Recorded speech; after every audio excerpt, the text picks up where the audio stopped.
Dimulai dari metode yang popularitasnya paling rendah dari 4 ini adalah metode Petrus. Diciptakan oleh Lars Petrus di zaman ketika metode layer by layer sedang naik daun. Langkah pertama dari metode ini adalah membuat blok 2x2x2. Seperti ini. Keuntungan dari langkah pertama ini adalah kita bisa memutar 3 lapis lainnya atau 3 sisi lainnya tanpa merusak blok kita.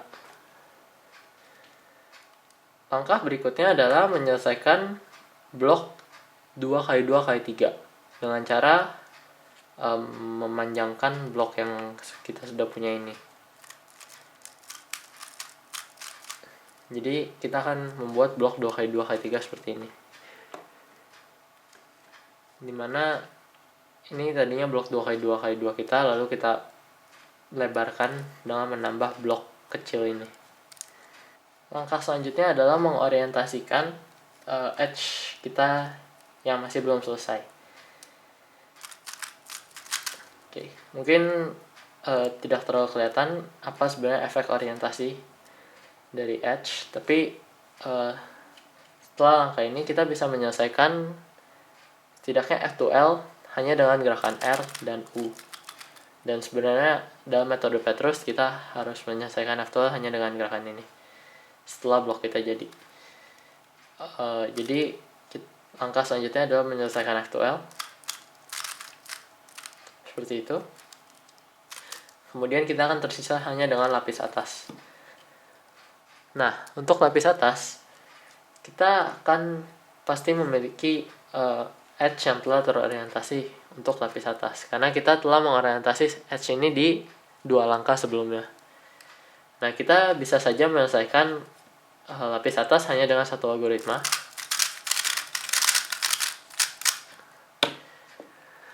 Tetapi ada 493 hafalan meski edge-nya telah terorientasi, dan hanya segelintir orang yang telah menghafal semua 493 kasus ini. Sebagai alternatif, kita bisa menggunakan langkah 5, 6, dan 7 pada beginner's method untuk menyelesaikan last layer-nya. Teknik-teknik membuat blok seperti pada langkah-langkah awal di metode Petrus ini disebut block building. Kedua adalah metode yang paling baru diciptakan, metode ZZ. Diciptakan oleh Zbigniew Zborowski pada tahun 2006. Langkah pertama disebut EO line, di mana ke-12 edge yang masih teracak ini akan diorientasikan. Kemudian kita akan menyelesaikan edge di DF dan di DB. DF itu depan bawah dan DB itu depan belakang. Dan ini membentuk sebuah garis yang disebut line. Makanya namanya EO line. Kemudian kita akan menyelesaikan F to L hanya dengan gerakan R, L, dan U. Usahakan untuk menggunakan teknik-teknik block building pada langkah kedua ini.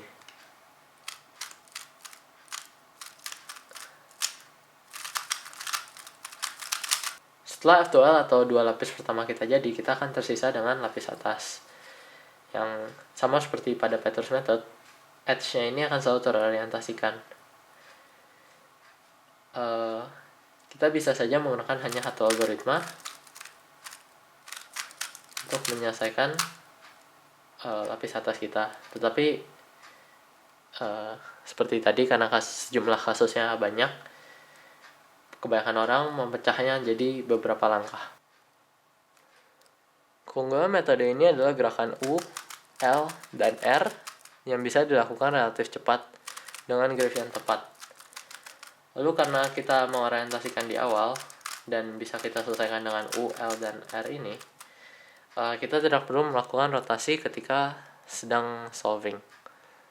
Metode ini cukup terkenal sebagai metode untuk one-handed solving, karena dengan finger trick one-handed yang tepat, gerakan-gerakan dengan U, L, dan R dapat dilakukan secara simultan dengan cepat.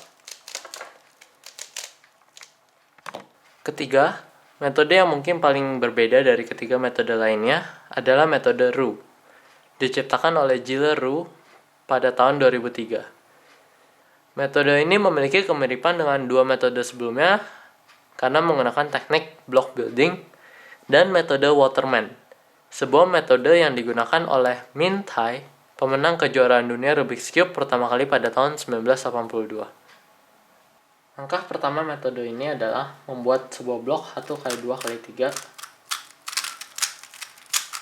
seperti ini. Dicatat bahwa center di depan, bawah, ataupun belakang ini tidak perlu sama seperti blok kita. Kemudian kita akan membuat sebuah blok 1x2x3 yang sama, tetapi di sisi seberangnya.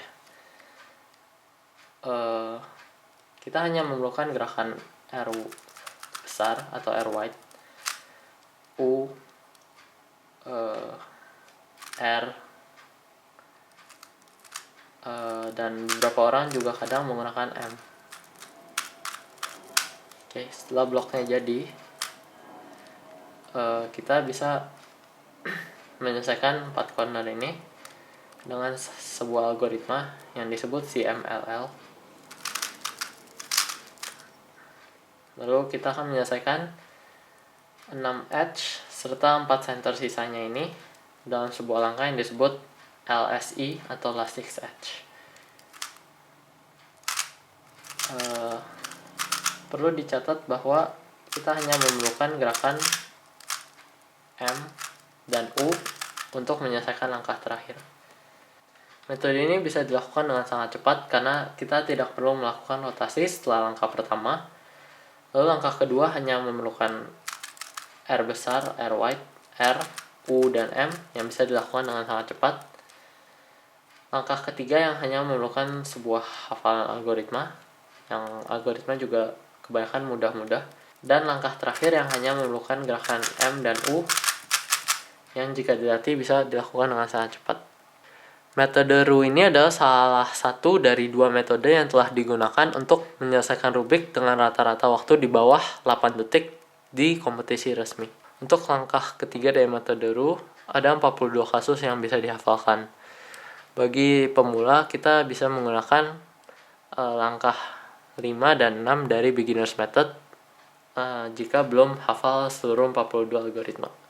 Metode keempat adalah metode Friedrich, atau dikenal juga dengan nama metode CFOP. Jessica Friedrich sendiri adalah orang yang telah mempopulerkan metode ini, namun ia bukanlah penciptanya. Ada banyak orang yang telah berkontribusi untuk mengembangkan metode CFOP sejak tahun 1981.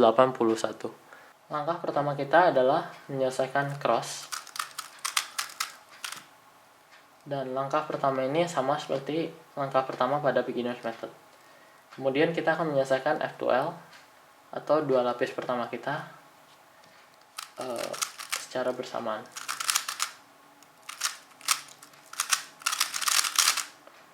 Kemudian setelah F2L kita selesai, kita akan tersisa dengan lapis atas kita. Karena edge tidak otomatis terselesaikan seperti pada Petrus method dan ZZ method, terdapat 3.915 kasus yang harus dihafalkan jika ingin menyelesaikan lapis atas kita dalam satu langkah. Oleh karena itu, metode ini memisah lapis atas menjadi 2 langkah. Langkah pertama disebut OLL, di mana kita akan mengorientasikan semua piece pada last layer kita. Kemudian kita akan memposisikan setiap piece ini ke tempatnya yang benar dengan satu langkah lagi yang disebut PLL. Kita hanya perlu 57 kasus untuk OLL dan 21 kasus untuk PLL. Jauh lebih sedikit dibanding 3.915 kasus. 2 langkah untuk menyelesaikan last layer kita ini juga bisa digunakan untuk metode Petrus dan metode ZZ. Tetapi karena edge otomatis terorientasi, kita hanya perlu 7 algoritma untuk OLL pada Petrus dan ZZ method. Jauh lebih sedikit dari 57. CFOP adalah metode yang paling sering dipelajari orang karena langkah awalnya yang sama dengan beginner's method. Ditambah lagi, CFOP adalah metode yang informasinya paling banyak tersedia. Keempat metode ini menggunakan teknik-teknik yang berbeda untuk menyelesaikan Rubik's Cube. Untuk seorang yang sedang ingin menambah kemampuan menyelesaikan rubiknya, coba pelajari keempat metode ini dan cari metode mana yang paling cocok bagi dirinya sendiri.